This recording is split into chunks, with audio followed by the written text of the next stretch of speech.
A paz do Senhor Jesus Cristo a todos. Aqui quem vos fala é o pastor Denis Inácio. E aqui é o canal Chamados para Adorar. Os dons do Espírito cessaram na igreja? Esse agora é um debate ao qual vamos ver com o pastor Eliseu Rodrigues, o pastor César e o pastor Isaac Pereira. Gostaria também de pedir a vocês que deixem aqui o seu comentário sobre este tema. E ao final do vídeo, vamos trazer sobre a revelação da Bíblia sobre este tema. É dom do Espírito Santo. Ele tá mudando o tom, né, Varão? Porque agora há pouco você disse assim, me apresentem os milagres. Aí agora você está dizendo assim, não, mesmo que tenha, não é fato. Estou apresentando o que porque agora há pouco você disse assim, ó, hoje os milagres foram reduzidos, a dor na lombar, não sei o que, você meio que tirou sarro. Deixa eu terminar aqui com relação, eu falei sobre a qualidade, agora eu vou falar sobre a quantidade. Você falou, tem mortos ressuscitando hoje, me dá o endereço. Ele entende, se o continuismo é fato, então a qualidade dos dons, ou a qualidade das curas, caíram. E aí você precisa fazer pesquisa. Timóteo, deixei Trófimo doente em Mileto. Ué, apóstolo, por que não curou?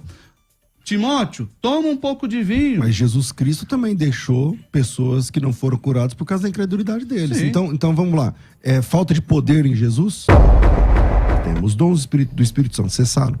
Não, os dons do Espírito Santo não cessaram, até porque a Bíblia não faz essa diferença entre ordinário e extraordinário.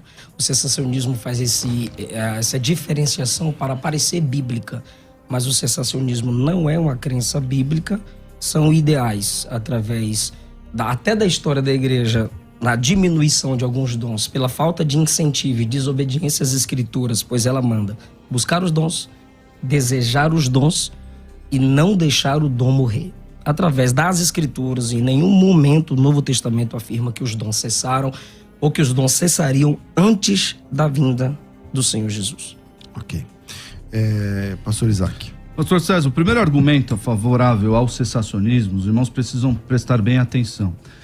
Em 3 períodos da história, somente em 3 períodos da história, um quarto há de vir, mas somente em 3 períodos da história, a operação de milagres foi superabundante, por dizer assim. Na época de Moisés, na época de Elias e Eliseu, e na época de Jesus e dos apóstolos. Por que isso? A fim de autenticar, Deus estava ali revelando a sua palavra por meio desses homens, revelando na boca desses homens a sua palavra. Então, iniciando ali por Moisés, obviamente, indiscutível o ofício profético de Moisés, passando pelo início dos profetas do Antigo Testamento com Elias e Eliseu, e assim eles dando autoridade para os seus sucessores, e isso precisava ser autenticado com milagres e sinais, coisas indizíveis, miraculosas, não era algo banal, mas coisas que deixavam as pessoas estupefatas.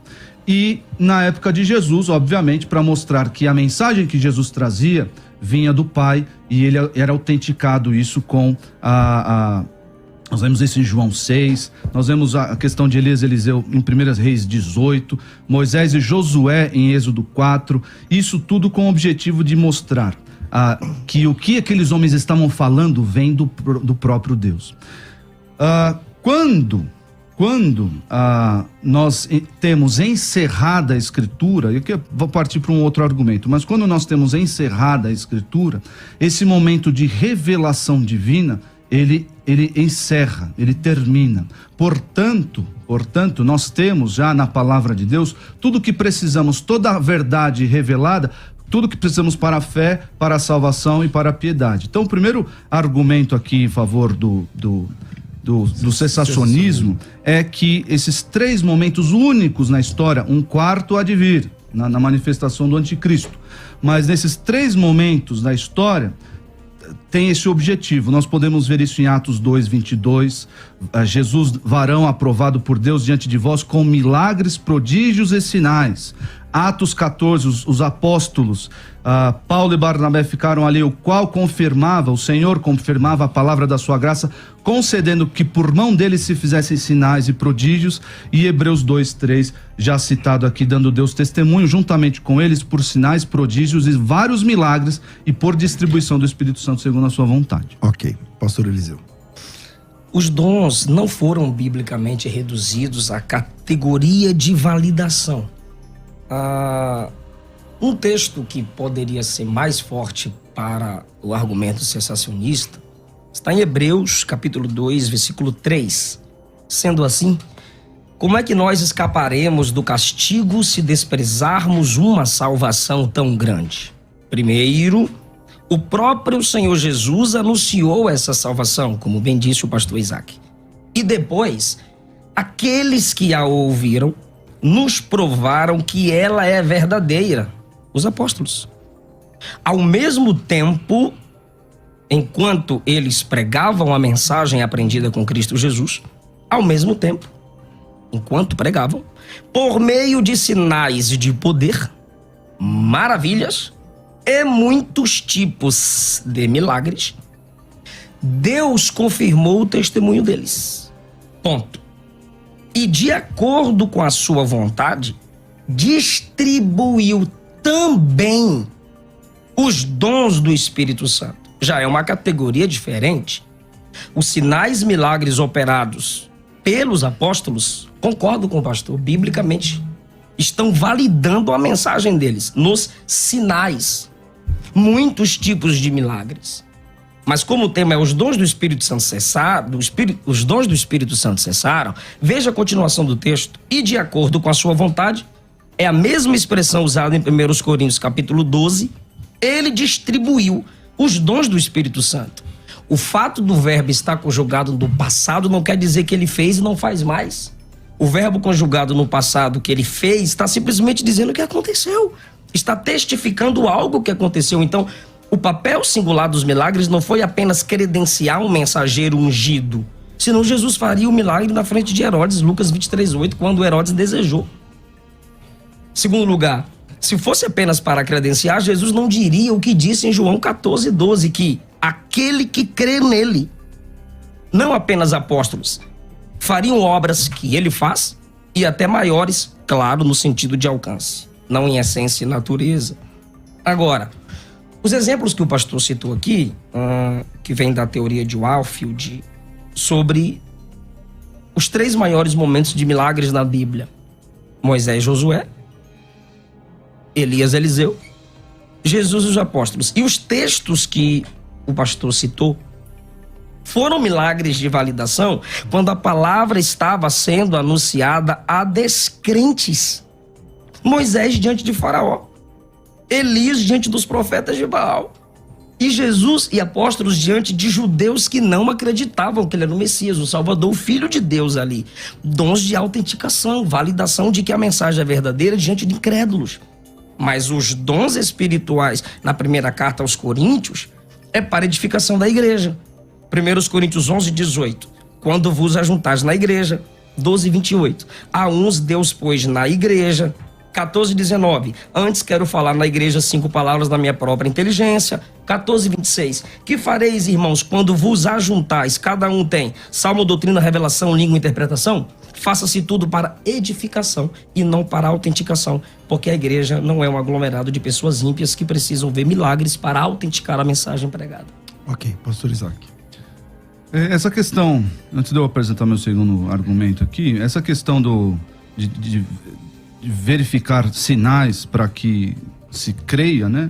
Isso, de fato, é uma característica dos incrédulos. Jesus até rechaçou os judeus, os fariseus, porque queriam um sinal, e Jesus disse, não vai ser dado nenhum sinal a não ser o do profeta Jonas a vocês. Então, essa vontade, essa gana por milagres, por sinais, isso tudo advém de um coração incrédulo.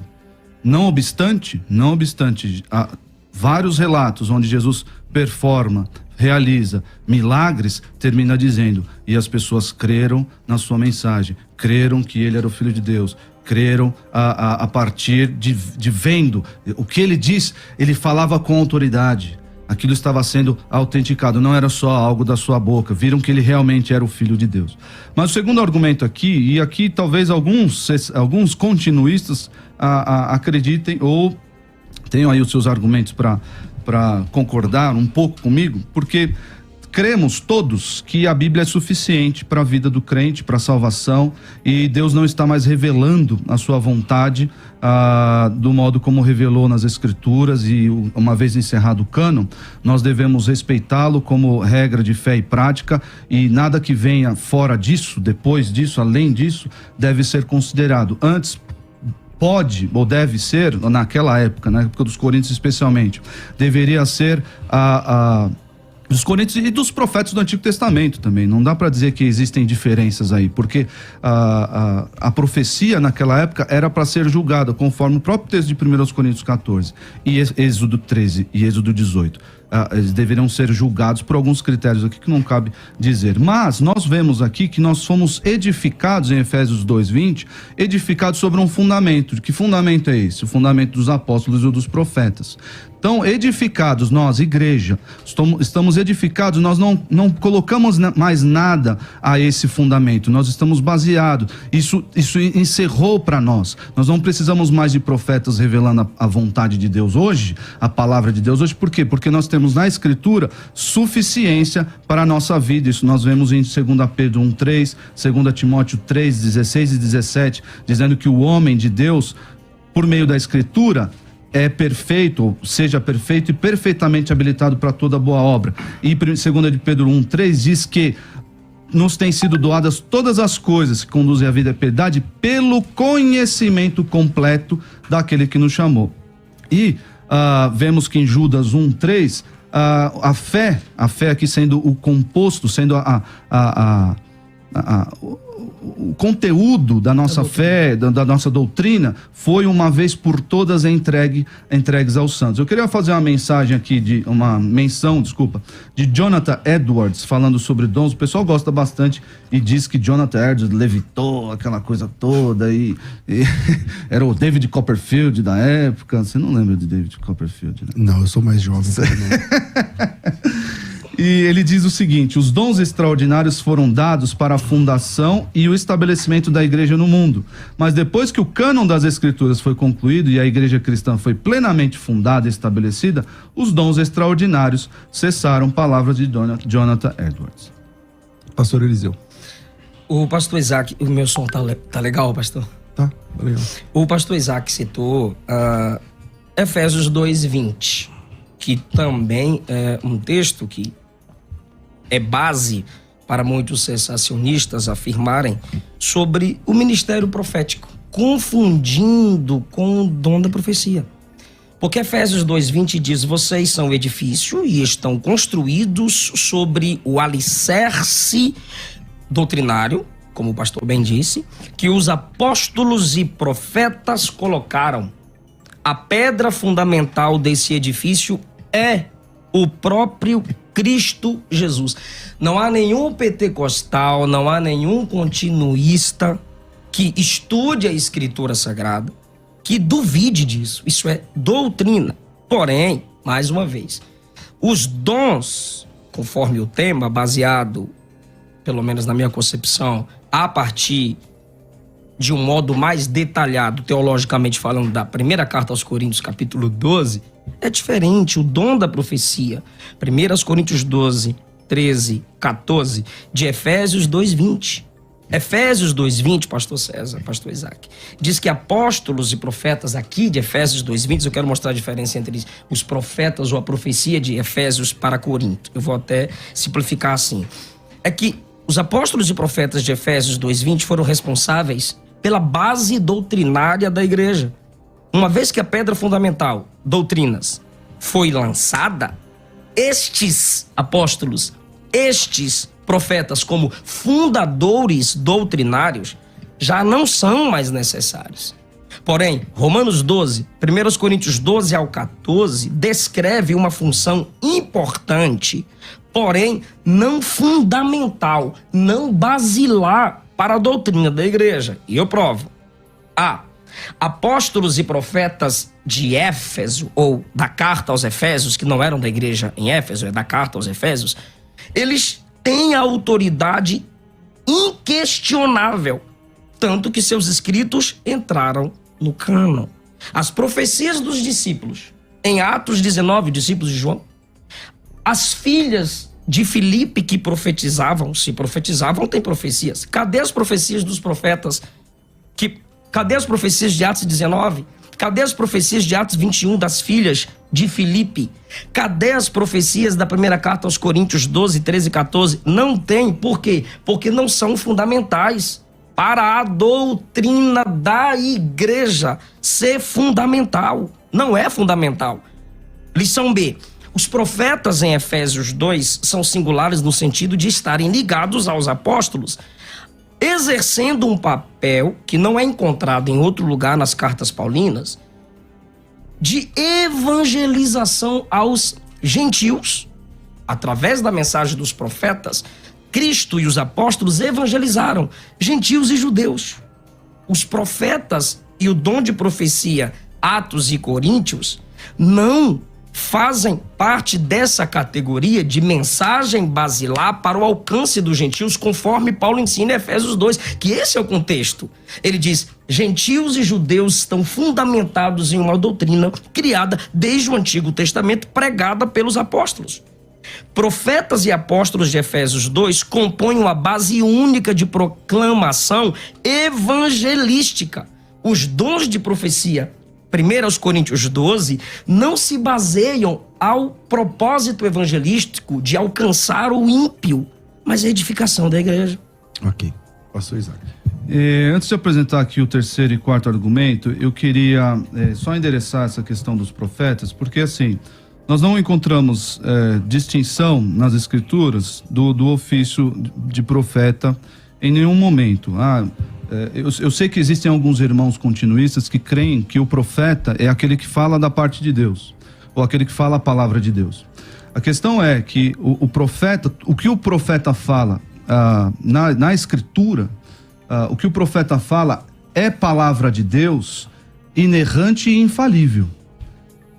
Não é à toa que Deus manda julgar falsos profetas.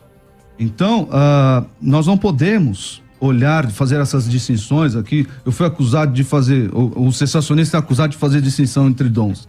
E aí eu acuso os continuistas de fazer distinção entre os profetas. Mas não existe. O profeta foi dado, e o profeta de 1 Coríntios 14, ele era necessário àquela época, muito necessário, e louvado até por Paulo, porque não havia o cânon encerrado. E a igreja precisava saber como funcionar pela palavra desses homens e mulheres, habilitados pelo Espírito Santo. Mas uma vez que o cânon se encerrou, a revelação de Deus acabou, não existe mais necessidade para Deus revelar a sua vontade por meio da boca de ninguém, porque tudo está na palavra. Notem bem, essa distinção, mas aí o pastor Eliseu é profeta quando prega a palavra, o pastor Isaac é profeta quando prega a palavra. Nós somos pastores que, a partir da revelação que temos, ensinamos, pregamos, explicamos o texto bíblico, só isso. Só isso. Falamos da parte de Deus, trazemos revelação nova? De jeito nenhum. Meu terceiro argumento aqui favorável olha só, ao cessacionismo. Aleluia!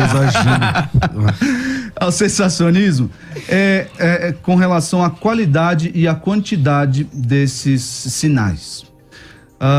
Se o Espírito Santo continua a ministrar dons miraculosos nos dias atuais, seriam os mesmos da época dos apóstolos. Pessoas ressuscitando, cegos de nascença vendo, coxos de nascença andando. Mas o que nós vemos por aí, esse aqui é um argumento a partir da experiência e da história da igreja, da história da experiência da igreja, é que esses dons perderam, por assim dizer, se é que eles ainda existem, perderam aí a sua qualidade. Parece que o Espírito Santo deu uma diminuída, e o Espírito Santo agora está curando dor na lombar, depressão, dor de cabeça, e não está mais ressuscitando mortos, não está mais curando cegos de nascença e os milagres que nós vemos no Novo Testamento. Então, a qualidade desses ditos milagres, desses ditos sinais, essas ditas curas, mostra que o próprio apóstolo Paulo vai dizer, ele era apóstolo, tinha o dom de curar. Ele diz na sua segunda carta a Timóteo: deixei Trófimo doente em Mileto. Apóstolo, por que não curou? Timóteo, toma um pouco de vinho. Mas Jesus Cristo também deixou pessoas que não foram curadas por causa da incredulidade deles. Então vamos lá. É falta de poder em Jesus? Não. Então vamos lá. No Novo Testamento existem curas de doenças menores. Sim. Por exemplo, do que Jesus curou a sogra de Pedro? De uma febre. Sim. É uma febre. Uma febre é uma coisa corriqueira. Mas veja se você bem, toma um Doril, você para um Doril, veja alguma bem. coisa assim. Então, deixa eu só concluir. Então, na Bíblia, Jesus Cristo cura uma mulher de uma febre. Jesus Cristo cura uma mulher de um ciclo menstrual muito forte. Sim. Então, que é uma coisa menor. Mas veja Tanto bem, que ela sofria. tudo isso... Então, o que eu quero chegar assim, você está dizendo que o continuismo, ele entende, se o continuismo é fato, então a qualidade dos dons, ou a qualidade das curas, caíram. E aí você precisa fazer pesquisa. Por exemplo, ressurreições de mortos acontecem o tempo todo na história da igreja hoje. Cegos enxergando acontece o tempo todo hoje. Aleijado andando hoje. Eu já vi surdo que nunca ouviu, de 8 anos de idade, passar a ouvir. Então é o demônio? Então, como lidar com isso? Vamos lá. A questão dos milagres que você mencionou, eles foram concedidos, foram realizados com o fim de edificação de um grupo maior, de um pessoal maior, não só para benesse ou para o benefício ali da sogra de Pedro ali, só porque Jesus tem esse poder. Qual o bem maior nesse caso? É o testemunho. É o testemunho. Mas sempre é. Claro. Até hoje. Mas deixa eu terminar aqui com relação... Eu falei sobre a qualidade, agora eu vou falar sobre a quantidade. Você falou, tem mortos ressuscitando hoje. Me dá o endereço. Então vamos lá. A igreja do pastor Deiró, que você conhece de nome aqui da rádio, ela nasceu no dia que um cara levantou do caixão, que estava sendo velado, e viveu. Bem, me dá o endereço de uma pessoa que quatro dias... Avenida Mateu Bem, 263. 4 dias... Mas olha só, veja na só. Igreja de Deus e Amor, por exemplo, Isaac, se você der um Google, você vai achar, tem um cara que levantou de morto de dentro da geladeira do IML. A quantidade, agora sim, a quantidade desses milagres, desses sinais, ela é diminuída à luz do que nós vemos nos 3 períodos da história que eu mencionei. Foram períodos em que os milagres foram inúmeros. O próprio texto bíblico diz que se as obras de Jesus, os milagres de Jesus fossem registrados, nós teríamos uma biblioteca necessária para que isso acontecesse.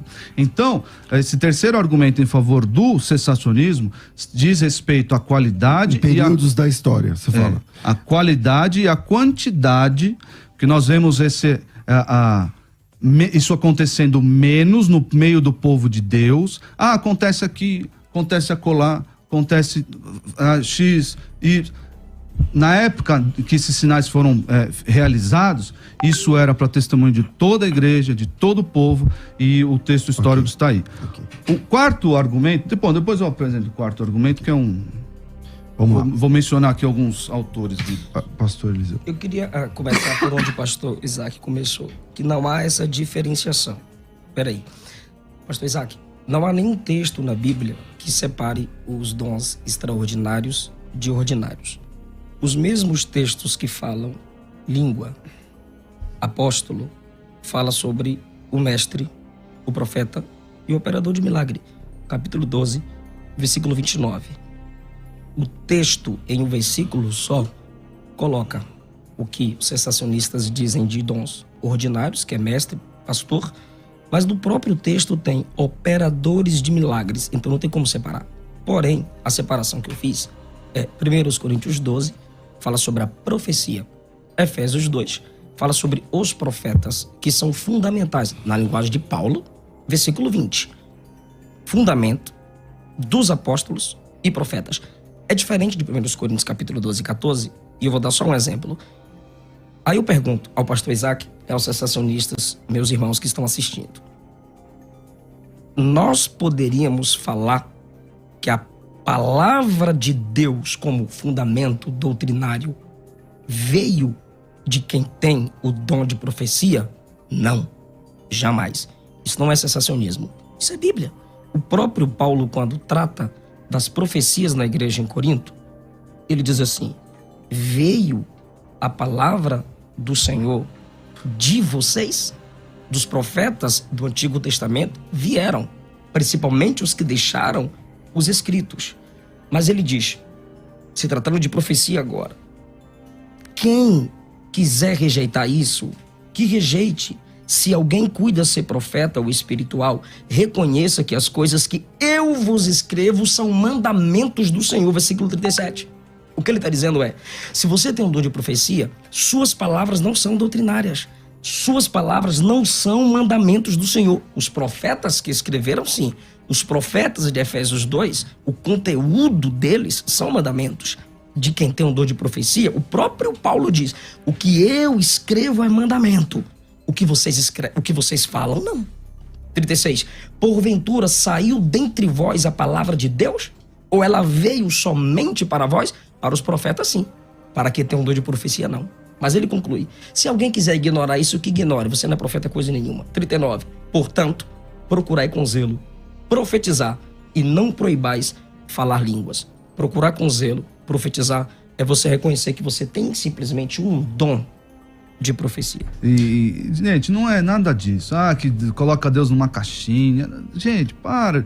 Isso aí, isso empobrece o debate. Empobrece porque você cria essas coisas na sua cabeça a fim de, eu tô com a razão porque XYZ. Não, a gente tem que olhar com sinceridade os textos bíblicos, com a exegese perfeita, com a exegese boa. E Deus realizou milagres. Deus realizou milagres desde Abraão. Porque esses momentos da história foram momentos de revelação da palavra de Deus, revelação do que Deus estava dizendo, Moisés, Josué, Elias, Eliseu, início do ministério profético, de todos os profetas, e Jesus, os apóstolos. O quarto argumento a favor do cessacionismo é um argumento histórico. A história da igreja, Hebreus 2, como mencionado aqui pelo pastor, traz ali como o ministério de Jesus como algo já efetivado, sinais e milagres, né? Algo apresentado como já no passado. João Crisóstomo, no ano 300 aproximadamente, escreveu sobre 1 Coríntios 12. A passagem inteira é muito obscura, mas a obscuridade é produzida por nossa ignorância dos fatos referidos e por sua cessação. Fatos que ocorriam, mas agora não tem mais lugar. Agostinho, ano 400. Nos tempos antigos, o Espírito Santo veio sobre os crentes e eles falaram em línguas que não haviam aprendido, conforme o Espírito concedia que falasse. Ele vai aqui, esses sinais foram adaptados ao tempo, ele termina, isto foi feito por um sinal, e o sinal findou. Teodoreto de Ciro, também nessa época, disse, alguns falaram em línguas que eles não sabiam e que ninguém lhes havia ensinado, enquanto outros realizaram milagres ou profetizaram.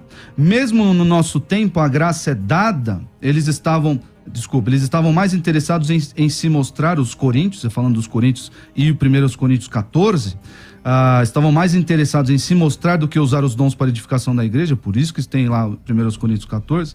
Mesmo no nosso tempo, a graça é dada para aqueles que são julgados dignos do santo batismo, mas não pode assumir a mesma forma que possuía naqueles dias.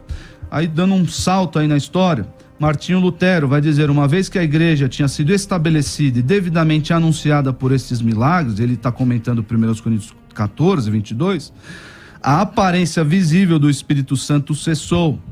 João Calvino, embora Cristo não declare expressamente se ele pretende que esse dom de milagres seja temporário ou permaneça perpetuamente na igreja, é mais provável que os milagres tenham sido prometidos apenas por um tempo, para dar brilho ao evangelho enquanto ele era novo ou em estado de obscuridade.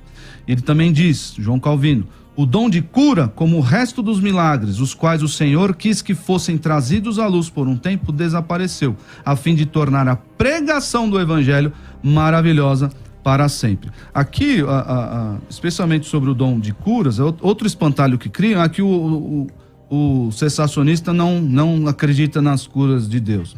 Gente, nós oramos por milagres todos os dias.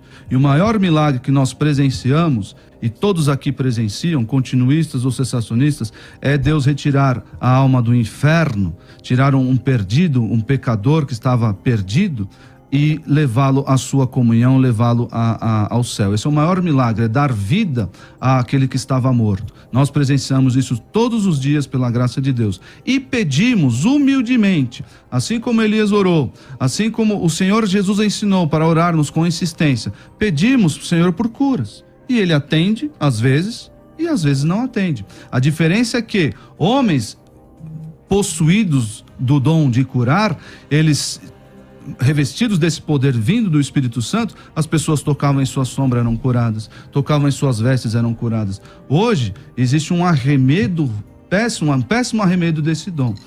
Nós oramos, pedimos a Deus e Deus cura, mas vou impor as mãos sobre você, você será curado. Isso não tem hoje em dia. O pastor mencionou aqui a questão do dom de profecia, antes que eu esqueça, para fazer a diferenciação. O problema é que, se nós não ouvirmos os profetas de 1 Coríntios 12, dizendo os que possuem dom de profecia, nós não estaremos ouvindo o Espírito Santo de Deus, porque quem habilita, quem dá o dom de profecia é o Espírito Santo de Deus. Então, nós deveríamos, os coríntios deveriam ouvir claramente todas as pessoas que possuem o dom de profecia. Por quê? Porque esse dom era dado pelo Espírito Santo de Deus, e é um dom infalível e inerrante à época que ele foi realizado. Pastor Eliseu. Como o pastor concluiu com a profecia que eu falei, parece que ele gostou desse texto. Eu vou te mandar os Eu não 12. mencionei línguas ainda. Tô esperando. Tem um argumento de línguas aqui, que a gente não entrou nos dons por... Sim, está mais só, uma né? visão geral. O senhor precisa vir mais para São Paulo. Claro. Os Será dons. um privilégio. O versículo 29, claro, a gente tem que ouvir quem tem um dom da profecia, como eu já disse no início do nosso debate.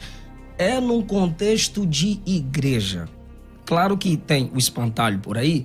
O camarada tem o dom de profecia, ele pensa que ele tem um ministério pastoral. Não é assim. O cara mete óleo de peroba na cabeça, coloca a placa Poleiro dos Anjos, dá desconto no dízimo, abre igreja e começa a atrair as pessoas pelo seu dom de profecia. Então aí nós temos, irmão, um falso pregador com falsas profecias, gerando falsos crentes, porque ele já está sendo soberano sobre o dom, ele está controlando o dom. Isso não é bíblico. Como eu já disse, é no contexto de igreja. O cara profetizou, diz o versículo, capítulo 14, 1 Coríntios, versículo 26. Tem profecia, tem revelação, tem interpretação, tem língua. A língua interpretada para nós pode servir como uma profecia, uma palavra de edificação. O texto diz que a igreja deve julgar. As profecias dos profetas fundamentais, a igreja não tem que julgar, tem que se submeter. Agora, quem tem o dom de profecia, a igreja vai julgar, vai analisar. Por quê? Porque o dom da profecia não tem o mesmo peso das Escrituras Sagradas, senão Paulo não mandaria os irmãos em Tessalônica analisar as profecias, não rejeitá-las e reter o que é bom.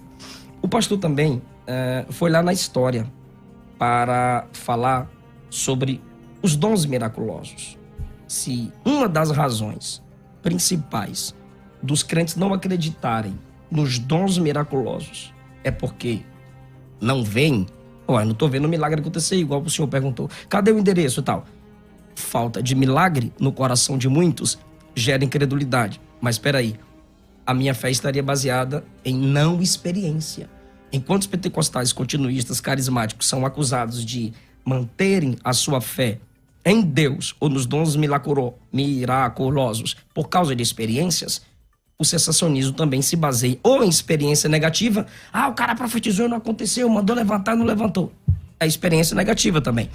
A segunda razão mais poderosa é que as pessoas sentem que os dons morreram entre a morte dos apóstolos e os dias atuais. Se perderam na história. Pode ter alguma razão da diminuição dos dons? Pode. Eu mostro isso até no contexto em que nasci, cresci até essa altura aqui e vivo.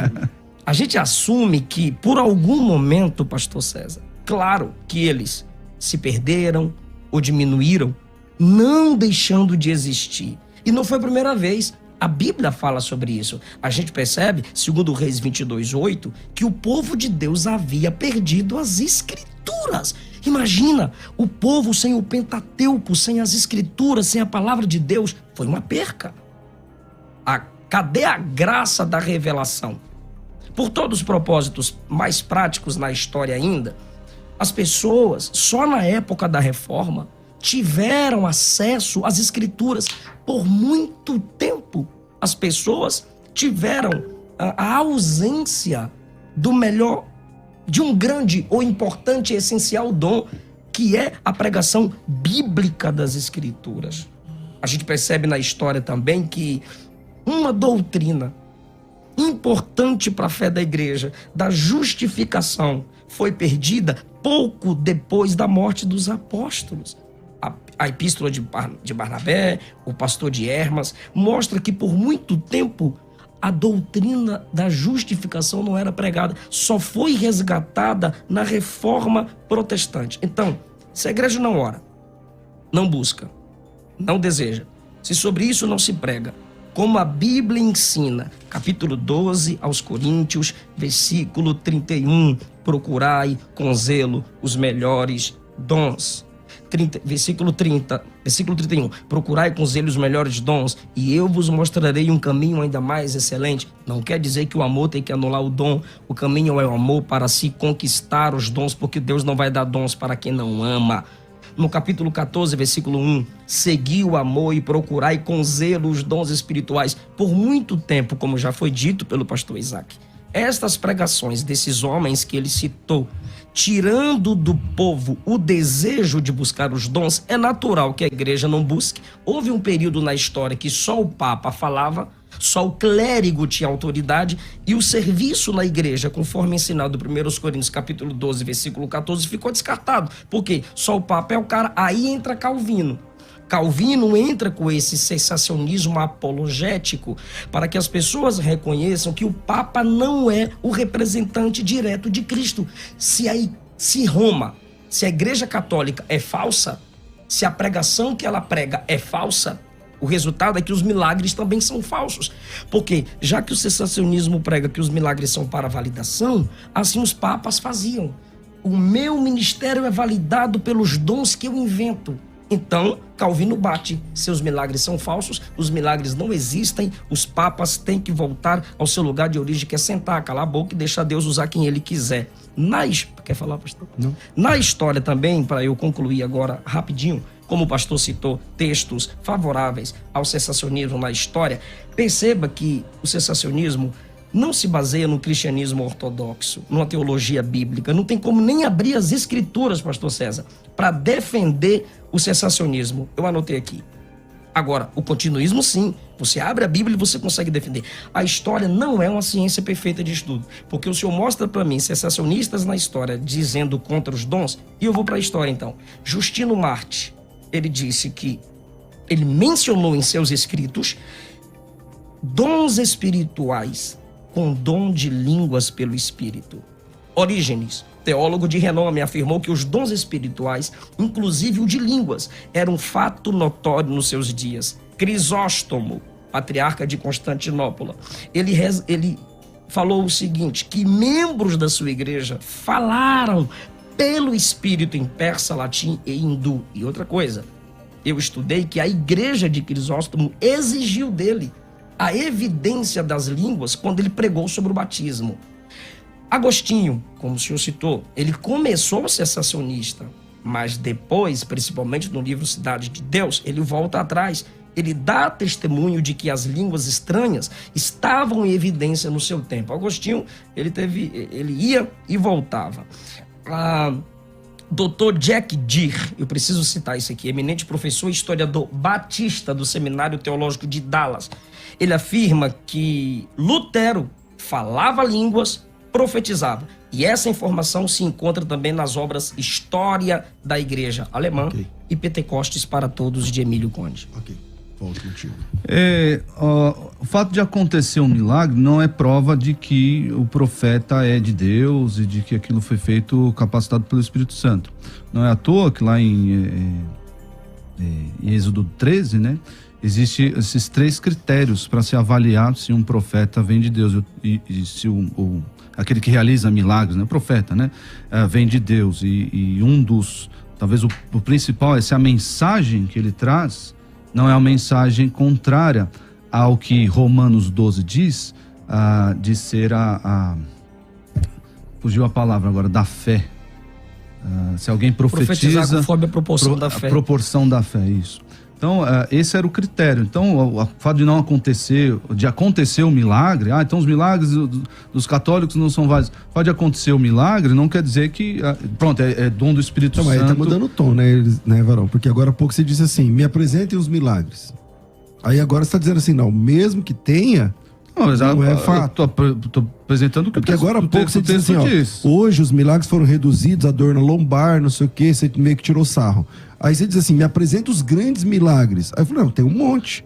Tem um monte. Se eu abrir o rádio aqui, a gente vai começar a receber testemunhos. Tudo bem, não tem problema. De milagre tipo A, se é o que você procura. Não tem mas problema. agora você está dizendo assim, mesmo tendo milagre, não serve. Mas é o que a palavra de Deus diz em Êxodo 13. Não sou eu que estou dizendo. Então, pelo poder de quem esses milagres são realizados? A palavra de Deus não diz se é do diabo, se é de Deus, mas que nós devemos, como o pastor mencionou aqui várias vezes, nós deveremos julgar os profetas para ver se tem falso profeta. Aquele que fala a palavra de Deus não é falso profeta. E aí nós julgamos como? Por meio da proporção da fé, que é a conteúdo doutrinário, conteúdo revelado.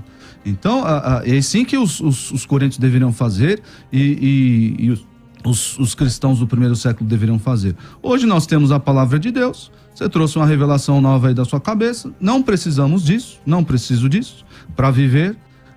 Deus me diz, eis que te digo, o Senhor falou. Tá bom, tá na palavra de Deus, muito obrigado, aceito, já está escrito aqui, já está revelado. Não está? Rejeito. Tchau, obrigado, você é um falso profeta. É assim que funciona, com relação ao dom de profecia.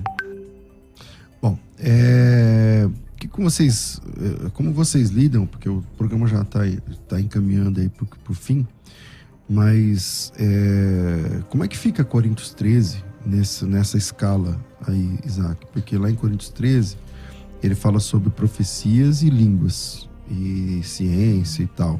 E lá diz assim, o amor jamais acaba, mas havendo profecias desaparecerão.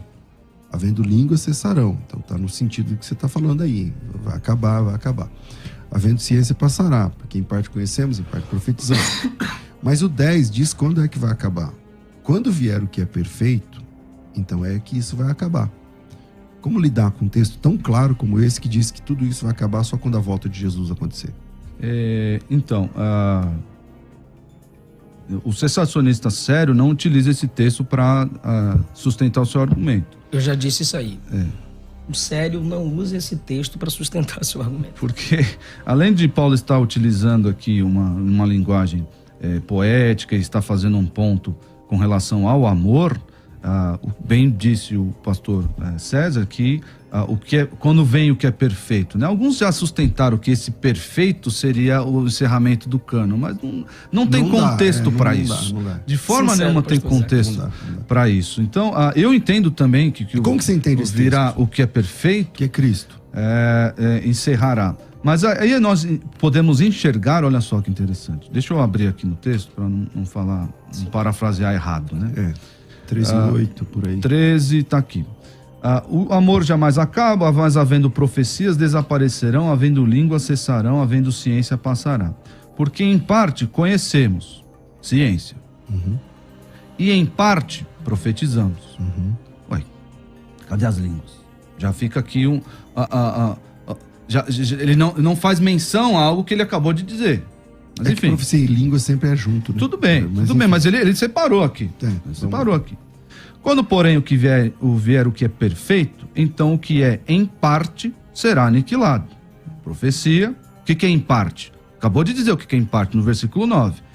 A ciência e a profecia. Quem é o perfeito aí? O perfeito é Jesus, quando Jesus voltar. A profecia só não vai acabar quando Jesus voltar? Não é isso que está escrito aí no texto? Mas... Mas mesmo assim você não crê assim, é isso? Não é isso. Mas quando vier o que é perfeito, então o que é parte será aniquilado, ou seja, não precisará mais, naquela época, naquele contexto, não precisará mais de revelação nova. Certo. Revelação nova. Por quê? Porque o Senhor voltará. Ele Enquanto é a ele não revelação. volta, precisa. Não precisa. Certo. Pastor Eliseu. Eu não entendi bem a pergunta do pastor, cadê as línguas? Porque a gente pode fazer o versículo 1. Ainda que eu falasse as línguas dos homens, e às vezes o Espírito de Deus pode conceder línguas de outros países para um fim missionário, estrangeiras para um fim missionário, conforme diz Atos 2. Isso também acontece o tempo todo. Que também acontece o tempo todo. Eu, pela misericórdia de Deus pregando na Europa, eu ouço vários testemunhos assim. Eu conheci um rapaz que ele morava no aeroporto de Guarulhos. Procurem no meu Facebook, quem quiser, eu pedi a oferta para ele. Veio um pastor... E ele te deu a oferta? Tô brincando. Tadinho, Você tadinho. pediu por ele. Eu pedi oferta para ele. Estava acontecendo uma guerra fria no país dele e os pais dele o deixaram aqui no aeroporto para que os brasileiros cuidassem dele, pois os pais reconheceram que os brasileiros eram assim. Então, pilotos, comissários de bordo cuidavam dele. Como que ele se entregou para Jesus? Ele disse: pastor, eu escuto suas mensagens. Tem um pregador que os reformados gostam muito aqui no Brasil, os pentecostais também. Me fugiu o nome dele. É um gringo? Gringo, ele é americano. Paul Washer. Segundo ele, quando esse pastor veio, passou pelo aeroporto, ele reconheceu esse pastor. E na equipe dele, alguém falou na língua dele. E ele foi deixado aqui no aeroporto com 6 anos de idade. Ele disse que entendeu na língua dele aquela mensagem, foi pro banheiro, começou a chorar. E ali ele se entregou a Cristo e alguém mandou ele assistir minhas mensagens e de outros pregadores. Então entenda. O pastor entende que línguas são idiomas ou existem outras línguas? Línguas são idiomas. O Espírito pode conceder a quem tem o dom de línguas um sinal idiomático para que ele possa alcançar outras pessoas de um modo evangelístico. Como você perguntou aqui no capítulo... Igual em Pentecostes. Igual em Pentecostes. Como você mencionou, cadê os dons? Ainda que eu falasse a língua... Cadê a língua? Ainda que eu falasse a língua dos homens e dos anjos... Essa língua dos anjos é uma hipérbole ou é... Pode ser uma hipérbole, uma classe de linguagem espiritual que os homens ali podem não conseguir entender, pois o próprio texto diz que dom de línguas, no capítulo 14, pode ser dado a mim para minha edificação. Falar minha edificação e com Deus. Se fosse apenas para propósito evangelístico, por que o texto diz que é para minha própria edificação? Se fosse apenas para propósito evangelístico, por que o texto diria que quando muitos estiverem falando, preferencialmente eu me cale e fale sozinho com Deus? Então tá aí a prova de que não é apenas com propósito evangelístico. Bom, meus amados irmãos, chegamos ao fim do debate e informar aqui para vocês aqui, mas antes pedir a vocês se inscrevam no canal para mais vídeos como este e outros vídeos que virão. O que vocês acham? O Espírito Santo de Deus, os dons ainda continua ou cessou? Escreve aí nos comentários, deixa o que a palavra de Deus te ensina para que nós possamos aqui juntos compartilharmos. E vou dizer aqui para todos que os pastores, né? Parabéns aos pastores, porém, os pastores, vamos dizer assim, ao pastor Isaac, que o dom de profecia, a Bíblia menciona que sim, que ainda serve para os dias de hoje, pois só vai cessar os dons, como em Coríntios 13 fala, que só quando Jesus voltar. E também dizer que o amor é um dom. Muitos falar é só um fruto do Espírito. Não, também é um dom, pois o fruto do Espírito não é de nós, e sim de Deus. A fé também é um dom. A fé é um dom de Deus. Então, que fiquem na paz e que Deus abençoe a todos em nome de Jesus.